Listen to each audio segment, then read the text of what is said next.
Hello, everyone. Welcome back to our Compliance in Practice webinar series. It's great to have you with us. My name's Zach, and I'm one of the solutions experts here with Citation Canada.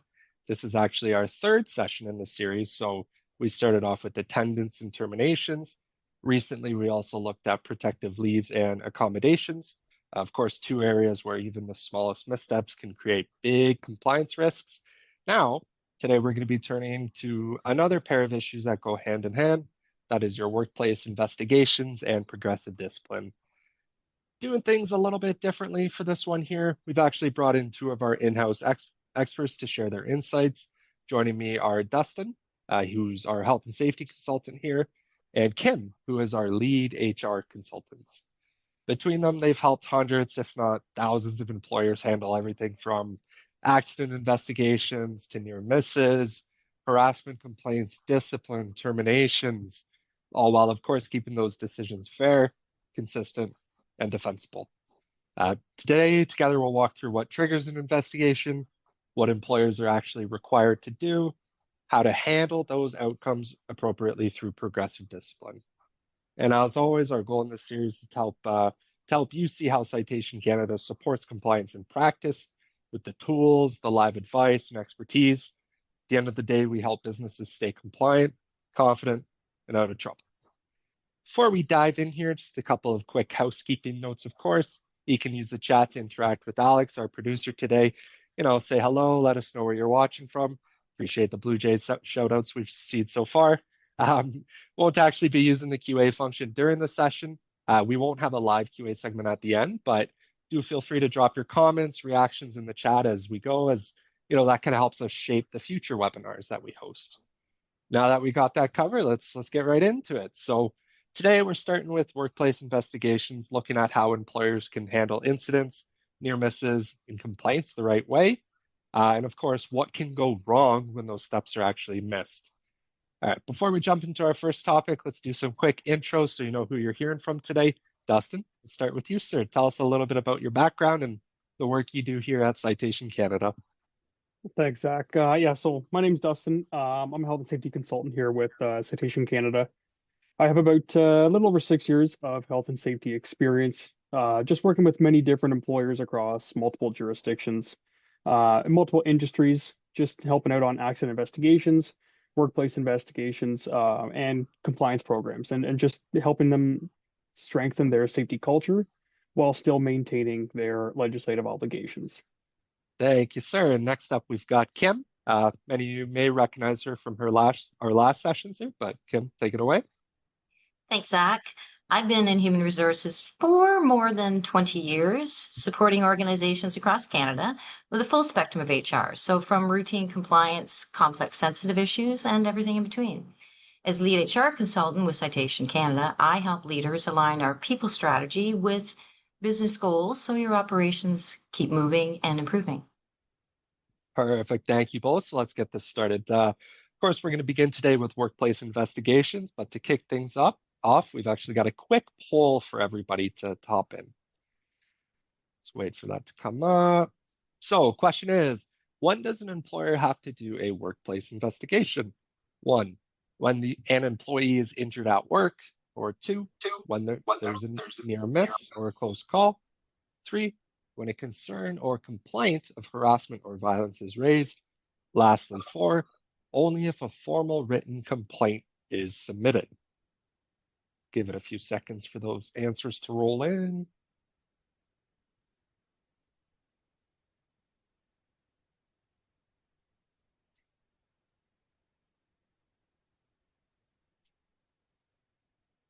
Right, cool. So good mix of answers, definitely. Appreciate you guys participating. And we usually do see quite a bit of a mix of answers here. And, I guess reflecting back, right, some of those situations might seem a little bit obvious, but others can definitely catch employers off guard. And Dustyn, maybe you could start us off, right? Like, when does an employer actually have to investigate something? That's a great question. If there's been a workplace injury, whether it's a near miss or even a report of violence and harassment, legislation across Canada requires some formal level investigation for all provinces. It's not optional, and The depth of the investigation depends on the severity and the potential risk. And the key here is just act quickly, review what happened, gather facts, and just document the steps that you've taken. And way too often, employers kind of skip that documentation aspect or assume that a verbal discussion is enough. And this is often where many compliance issues begin for workplaces. You bring up an interesting point too, right? I think we cover that a lot during today's session, but it's so important that things are actually written down, not just verbal. But wanted to ask, right? Like what actually counts as a near miss that needs to be investigated? So a near miss is basically any unplanned event that had some possibility to cause harm, but it didn't. This could be something like just something falling off a shelf, a worker nearly being struck by a moving vehicle, or it could just be simply a slip, trip, and fall hazard that's been noted by an employee. Investigating these is one of the best opportunities for prevention. And one of the biggest takeaways here is just find what went wrong in the system and what actually led to the issue. So don't put a huge focus on just focus like who to blame. And I think the problem here is that many employers will often treat near misses as more of a lucky break or move on rather than taking the time to actually review them, just basically ensuring that they don't happen again.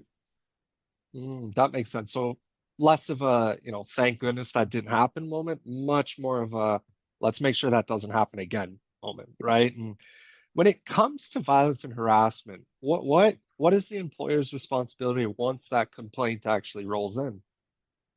So again, across all of Canada under the occupational health and safety legislation, when there's an incident or there's a complaint of workplace violence, harassment, or sexual harassment, the employer has to ensure that the appropriate investigation is done in the circumstances.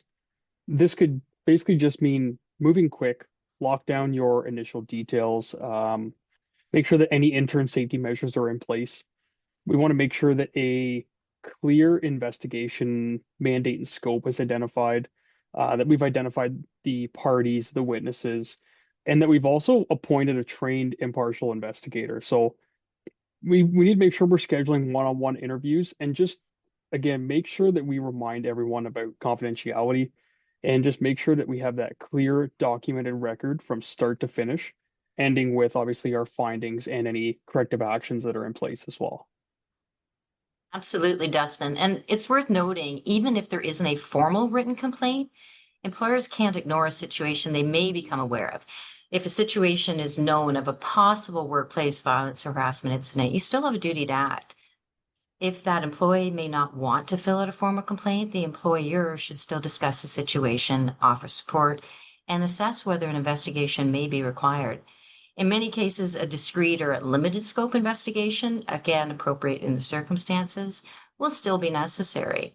The key being the employer took it seriously and took reasonable steps to protect the worker, even without that written complaint.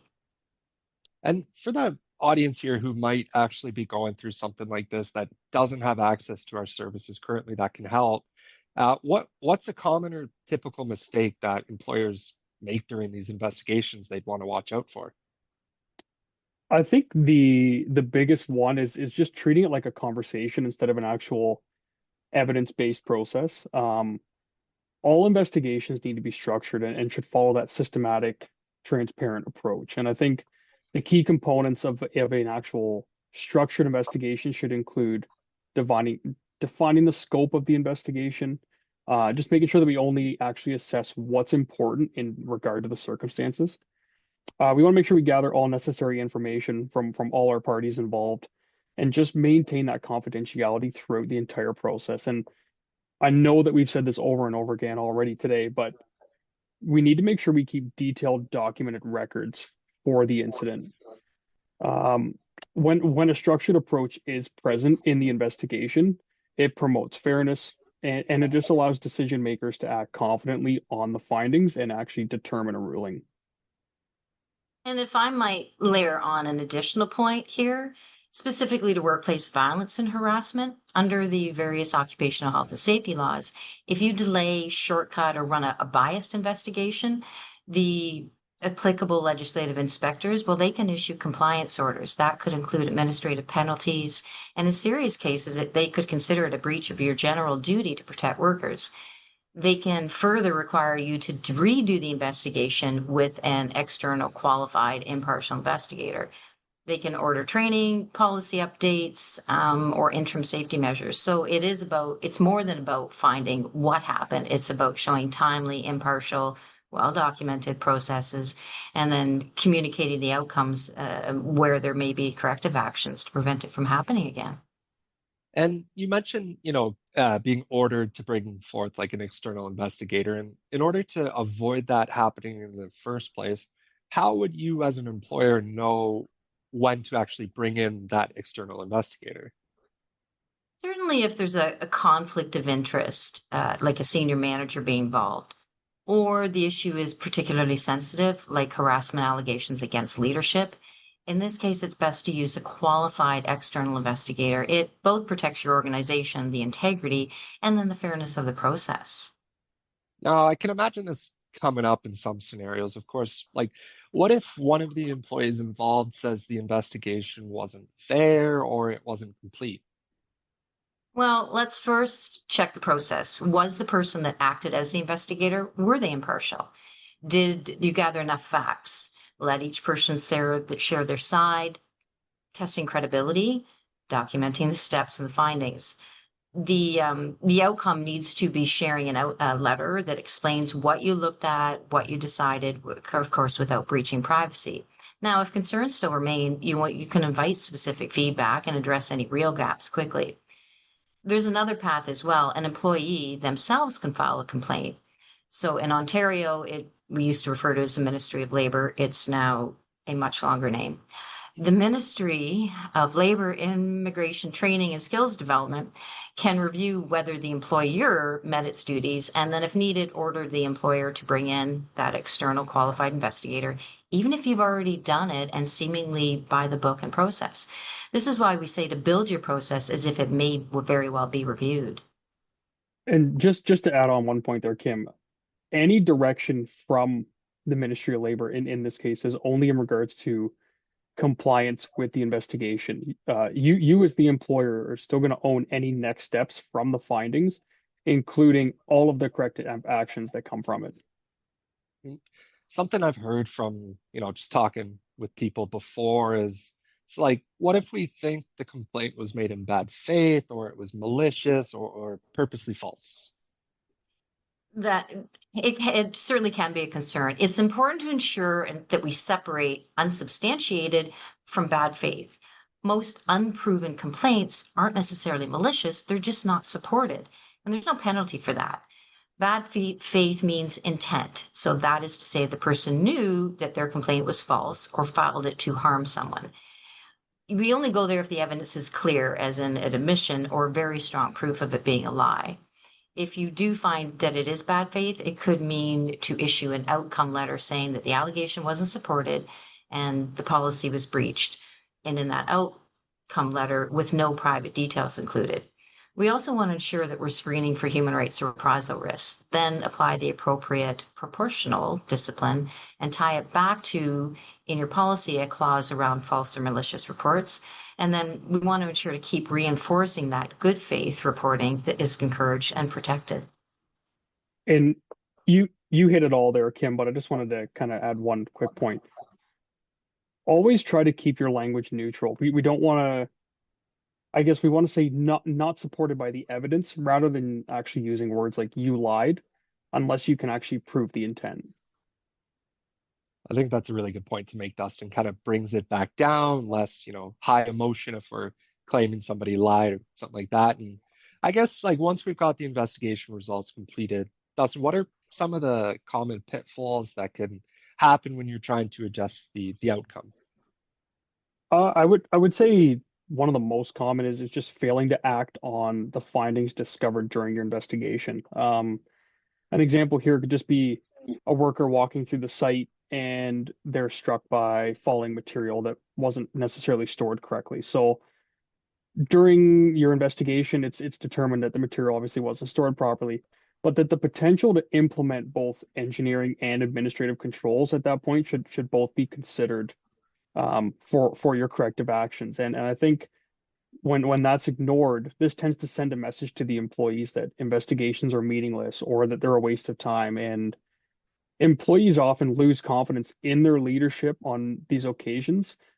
And the same issues are going to kind of continue to recur due to failing to implement those corrective actions. And the leadership group that actually investigates the incident obviously has to ensure that they've developed like a clear decision-making process, including for like that post-event corrective actions. I think that's a really good point to bring up, right? Like if we don't actually act on the results, the people are going to stop believing in the process, right? And now that the investigation is completed, you have uncovered your findings. Let's ask the audience now about what to do with the quick poll here. So, question is, after an investigation confirms misconduct, what should matter most when choosing discipline? A is how serious the misconduct was. B, the employee's past record. C, whether the rules were clear as well as known. And D, staying consistent with similar cases. So I'll just give it a few seconds for the answers to roll in here. We almost need Wheel of Fortune music going, but we'll add that next time.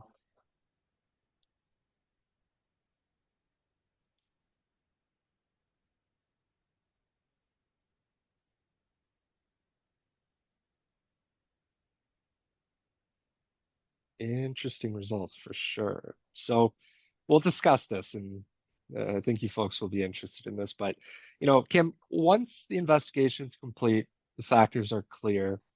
Let's answer that, right? How does discipline fit in? And how do you balance all those factors in real life and practice?